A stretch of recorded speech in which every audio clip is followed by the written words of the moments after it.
Bueno, después de 6 años de tramitación, el Senado aprobó la ley que regula la dieta parlamentaria y otras autoridades también del Estado. La medida contó con 36 votos a favor y ninguno en contra. Ahora será el Consejo de Alta Dirección Pública la entidad encargada de fijar las remuneraciones, por lo menos de manera transitoria. Vamos a profundizar en esta decisión en el Congreso junto a Gabriel Boric, diputado de Convergencia Social y además uno de los impulsores de la iniciativa, que en realidad salió muy distinta a como la presentó el propio parlamentario. ¿Cómo está, diputado? Muchísimas gracias por este contacto y muy buen día. Hola, muy buenos días. A ver, hablemos un poco de eso, de cómo entró también esta iniciativa, lo que ustedes estaban proponiendo y cómo sale. Mucha gente no entiende porque se dice, bueno, ¿se aprueba o no se aprueba? ¿Va a ser el 50% o no? ¿Y con qué sensación queda también? Bueno, después de 6 años de mucho batallar, de recibir muchos ninguneos, incluso calificativos bastante insultantes respecto a este proyecto, que para nosotros con Giorgio era de sentido común cuando llegamos a la Cámara, lo sigue siendo hoy día, pero para la mayoría de los parlamentarios fue de mucha resistencia. Finalmente, después del 18 de octubre se hizo inevitable, y en el marco de la pandemia y de la crisis sanitaria y económica se volvió una necesidad y un imperativo moral.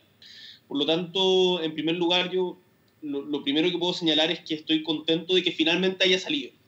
Ahora, evidentemente no salió como nosotros nos hubiese gustado. Nosotros hubiésemos, y fue a lo que propendimos siempre, era que el Parlamento tomara una decisión. Si bien un consejo externo fuera el que fijara las rentas de los altos sueldos de políticos del Estado, el Parlamento tomara una decisión más clara respecto de la rebaja de dietas propias, porque los parlamentarios no tuvieron ningún empacho ni problema en aumentarse las dietas del año 2002, en aumentárselas casi todos los años antes de que llegáramos mediante el reajuste del sector público. Pero sin embargo, cuando se trata de reducirlas, trataron de hacer todas las argucias posibles para que esto no viera la luz. Finalmente se logró y hay un mandato de rebaja. El monto de esa rebaja lo tendrá que determinar en 30 días el Consejo de Alta Dirección Pública. Lo que nosotros esperamos y lo que yo he señalado públicamente es que el Consejo no ceda a las presiones que seguramente van a haber y que esta rebaja sea sustantiva y no simbólica. Diputado. Te escucho. Sí, es que usted habla de que no ceda a las presiones. Hay algunos que han puesto en duda la independencia de este Consejo de Alta Dirección Pública, donde hay nexos políticos, donde también hay un nombramiento de su máxima autoridad por parte del presidente de la República, donde también hay nombramientos que son con acuerdo del Senado. ¿Cuál es la expectativa que tiene usted de que sea realmente independiente esa decisión? Y no sé si se atreve a vislumbrar algún monto. ¿Qué sería lo razonable? Ustedes hablaban de un 50%. ¿Cree que se puede cumplir esa aspiración o no tiene tanta esperanza? Evidentemente el Consejo no es aséptico, en el sentido de que tiene contactos con el mundo político. No conmigo en particular, yo no conozco personalmente a ninguno de sus integrantes, pero sé que, por ejemplo, Bettina Horst es parte del Consejo de Libertad y Desarrollo, que está íntimamente vinculado a la UDI. Entonces, no es la solución que a mí me hubiese gustado. Por lo tanto, yo creo que es importante que desde la opinión pública, más que de los mismos parlamentarios, pero hay que crear esa opinión pública, se genere un ambiente que permita que esa reducción no sea simbólica, sino sustantiva. Nosotros siempre apostamos por el 50%, pero sabemos que es muy difícil. Y que en rebaja, a mí me parecería que sería sustantiva, es a lo menos de un 30%. ¿Por qué esta cifra? Esta cifra no es arbitraria, y de hecho yo también la propuse en la comisión mixta, pero sin embargo tampoco fue posible llegar a acuerdo respecto a ello. Porque 30% es lo que le están disminuyendo el salario a los trabajadores que se acogen a seguro de cesantía en el primer mes. Y se mantiene ese monto a los sueldos inferiores a 500.000 pesos. 30% es lo que propuso el ministro Briones a sus pares del gabinete. Y 30%, si hay una reducción del 30%, además sería la mitad del sueldo que ganábamos el año que presentamos el proyecto, el año 2014, porque desde que nosotros llegamos al Parlamento con Giorgio logramos congelar el sueldo de las autoridades mediante evitar el reajuste que se hacía recumbrumbicamente mediante el Consejo de Alta Dirección Pública. Entonces, de 30% hacia arriba, a mí me parece que sería significativo y ese es el estándar que yo pongo para poder evaluar un éxito o fracaso. ¿Cuándo estaría vigente? En el fondo usted me dice, tienen 30 días, pero luego de esos 30 días, ¿cuándo ya se tiene que rebajar la dieta? Una vez publicada la ley, ¿Ya? y la ley se publica en el diario oficial, y como ya fue aprobada, debiera ser en los próximos días, el Consejo tiene 30 días. De esos 30 días, pasados esos 30 días, que puede ser incluso antes, el siguiente sueldo debiera ser el afecto a esta rebaja. Por lo tanto, yo esperaría que en junio ya existe una rebaja de la dieta parlamentaria después de 6 años de estarse discutiendo en el Parlamento. Diputado, ha habido varios argumentos desde la mirada contraria, ¿no? Desde decir que cómo van a ser ustedes mismos los que van a evaluar el trabajo que hacen, que es mejor que lo haga un ente externo. Decir además que esto debería ir ligado, por ejemplo, a una reducción de parlamentarios si lo que se busca es ahorrar dinero. Otros dicen que esto podría afectar a la labor parlamentaria o que sea menos atractivo convertirse en parlamentario o que no llegue la mejor gente a la política. ¿Hay alguno de esos argumentos que a usted le haga sentido o no? ¿Usted ve que esto ha sido más bien oponerse a la rebaja para seguir ganando exactamente lo mismo? Mira, Carla, se han esgrimido los argumentos más insólitos para tratar de justificar el mantener los propios privilegios. El decir de que si se baja el sueldo, que actualmente es de 9,5 millones brutos, si se reduce significativamente, va a significar una baja en el nivel de los parlamentarios. Yo creo que a la gente le queda claro con que el nivel del debate parlamentario hoy día no es de lo más alto, desgraciadamente. Y yo creo que todos tenemos que contribuir a elevarlo, y para eso se requiere una mejor disposición, más lectura, mayor estudio de los proyectos, etc. En segundo lugar, decir de que hay algunos que han dicho que esto podría favorecer la corrupción. Hubo parlamentarios que no tuvieron ningún problema en que Penta les financiara las campañas, en pedir raspados de olla, como el senador Moreira, en que, como la presidenta de la UDI, le dictaran las leyes por correo una empresa pesquera, o en parlamentarios no necesariamente de derecha, sino otros de la ex nueva mayoría que le financiara la campaña SQM. Entonces, tampoco me parece un argumento sólido ni sostenible. El señalar de que no somos nosotros quienes tenemos que evaluar nuestro desempeño y por tanto nuestra dieta, me parece también que es insólito, porque, como te decía antes, no tuvieron ningún problema en hacerlo cuando era hacia el alza durante muchos años, pero ahora cuando se plantea una rebaja dicen no podemos ser nosotros. Es desde mi punto de vista un doble estándar. A mí me parece correcto que sea un ente externo el que determine los altos sueldos políticos del Estado, pero esto no se trata de desligarse de la responsabilidad propia frente a un problema que es ético y político, que es la tremenda diferencia de ingresos. Nosotros no podemos estar hablando en contra de la desigualdad si somos parte activa de esa desigualdad. Evidentemente esto no se soluciona con rebajar el sueldo de los parlamentarios, pero es una señal moral en el sentido, yo creo, correcto. Y por último, el otro argumento que mencionabas, de la rebaja de los parlamentarios, diputado. Respecto a la rebaja de los parlamentarios. Déjeme hacerle una acotación en este tema, porque también se ligó esto a que se quería dar una señal a la ciudadanía, porque en el fondo la ciudadanía, sabemos, no está entregando un alto nivel de respaldo a la función parlamentaria. El Congreso tampoco está gozando de su mejor momento en este sentido. Entonces hay muchos que dicen, también si uno tomara en cuenta la opinión pública, sería una señal reducir el número de parlamentarios. Sería un ahorro y además que el aumento no fue a costo cero, como se dijo en su momento. ¿Ese argumento para usted no tiene validez o es atendible y se podría discutir? Yo no creo que esto tenga que ver con el tema del ahorro fiscal, porque en términos del gasto del fisco, la reducción tanto del número de parlamentarios como de la dieta no es significativa. Por lo tanto, son señales que hay que evaluarlas en otra dimensión, no en la dimensión del ahorro propiamente tal, porque, como te digo, a nivel del gasto fiscal no es significativo. Ahora, yo estoy de acuerdo con disminuir parlamentarios, pero de una manera diferente a la que se plantea por parte de los diputados de derecha. Yo creo que tenemos que avanzar hacia un Congreso unicameral, porque el hecho de tener dos cámaras hoy día, la Cámara de Diputados y el Senado, hace que las leyes sean tremendamente engorrosas y que la tramitación y la creación de las leyes se demore muchísimo, más de lo que debiera.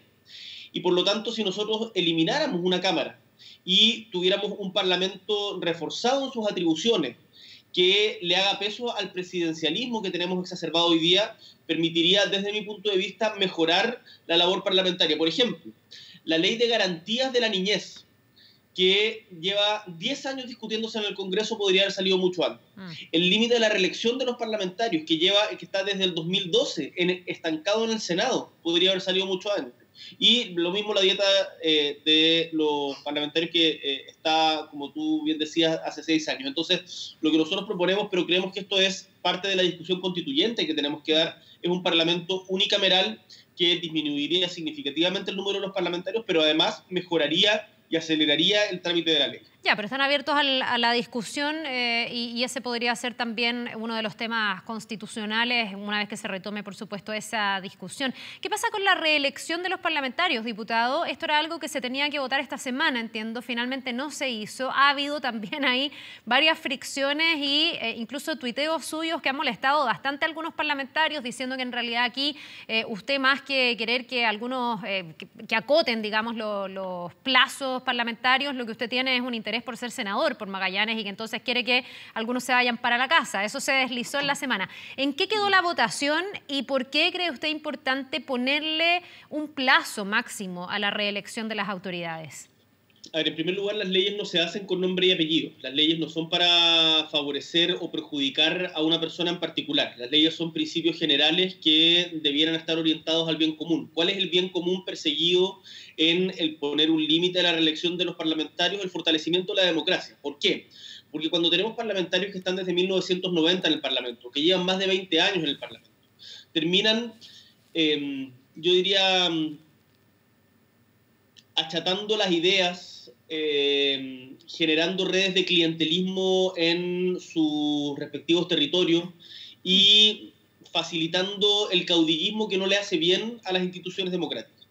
Y ponerle un límite a la reelección, además promueve la renovación de la política en todo el espectro político, cosa que yo creo que es positiva. Los parlamentarios, en particular los senadores, se han resistido muchísimo a esto porque no quieren... voy a citar a Felipe Lamarca cuando hablaba, en este caso, de los empresarios a propósito del Estado. No quieren, no es un término adecuado, en verdad. Dijo soltar la teta. Eso es lo que dijo, pero yo creo que en estos tiempos hay que plantearlo, hay que refrasearlo. Pero no quieren perder sus propios privilegios. Y en el fondo lo que están resistiéndose es a que el límite de la reelección se aplique también a los parlamentarios actualmente en ejercicio. ¿Qué es lo que significa eso? Algo que es relativamente sencillo, que los actuales diputados no puedan estar más de 12 años en el cargo y los senadores no más de 16. Estamos hablando de largos periodos de tiempo. Por lo tanto, a mí me parece sorprendente que para tratar de evitarlo, me acusen a mí de tener intenciones secundarias en esto cuando lo que se persigue es un bien común. Se supone que se debía haber votado este martes. No se votó por un motivo que es razonable, que era el ingreso familiar de emergencia, que era prioridad. Pero sin embargo se propuso hacer una sesión especial en la tarde. Y los senadores Bianchi, Elizalde y Órdenes se opusieron a que hubiese una sesión especial para poder tramitarlo. Por lo tanto, se debiera votar la próxima semana. Esperemos que no inventen una nueva excusa y que finalmente se apruebe el límite de la reelección también para los actuales parlamentarios. Ya, ¿y usted esperaría que aquellos que van a ser afectados se inhabiliten? No, eso yo había planteado eso, pero después me hicieron ver de que es una mala idea porque esto es un principio general. Las inhabilidades tienen que ver justamente cuando cuando la persona tiene un beneficio personal, por ejemplo, cuando se vota una ley en la cual una ley que afecta a una empresa de la cual un parlamentario es parte, por ejemplo. Ya, cuando hay un conflicto de interés directo, digamos. Cuando hay un conflicto de interés directo, en cambio esto habla del interés general y además es una ley de quórum. Por lo tanto, si hay parlamentarios que se inhabilitan, finalmente perjudican la posibilidad de llegar a ese quórum. Entonces no es una buena idea y así me lo hicieron ver y creo que tienen razón que me lo hicieron ver de esa manera. Ahora, diputado, más allá que usted dice que las leyes no se hacen con nombre y apellido, ¿usted tiene aspiraciones senatoriales por Magallanes? ¿Eso es efectivo? Yo estoy en la mitad de mi periodo como diputado. Me parece que es muy pronto y de mal gusto andar lanzándose a candidato con tanta anticipación.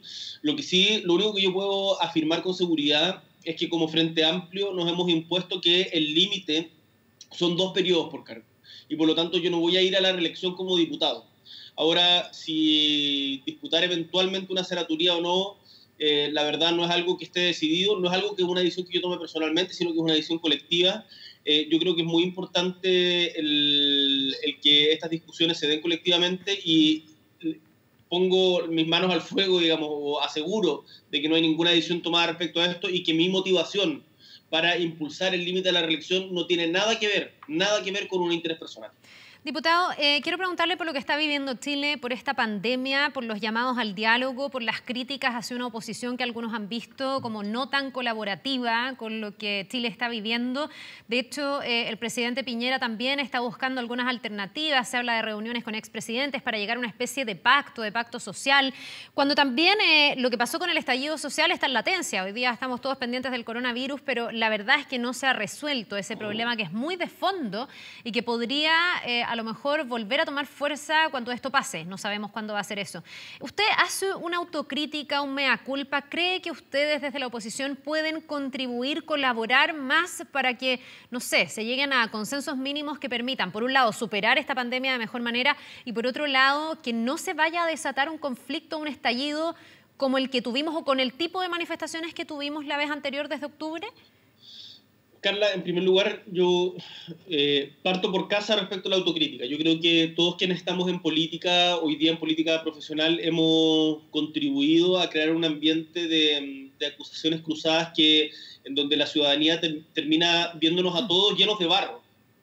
Porque como se dio a propósito de la discusión de la dieta hace poquito, vimos que al final parecía que estaban todos más preocupados de pelearse con el otro que de crear una buena política pública. Yo creo que eso le hace daño a la democracia, desprestigia a la política que ya está suficientemente desprestigiada y por lo tanto hay un tono que tenemos que cambiar. Sin embargo, yo discrepo respecto al rol obstruccionista que se le asigna a la oposición. Nosotros, por ejemplo, como Convergencia Social, el partido en el cual milito, votamos en contra de la Ley de Protección al Empleo.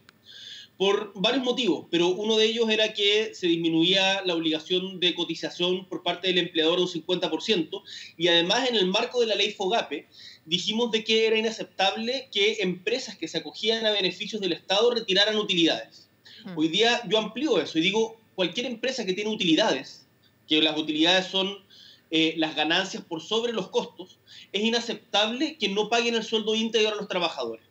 Porque esta crisis, a diferencia de la crisis del 82, no la pueden pagar los trabajadores.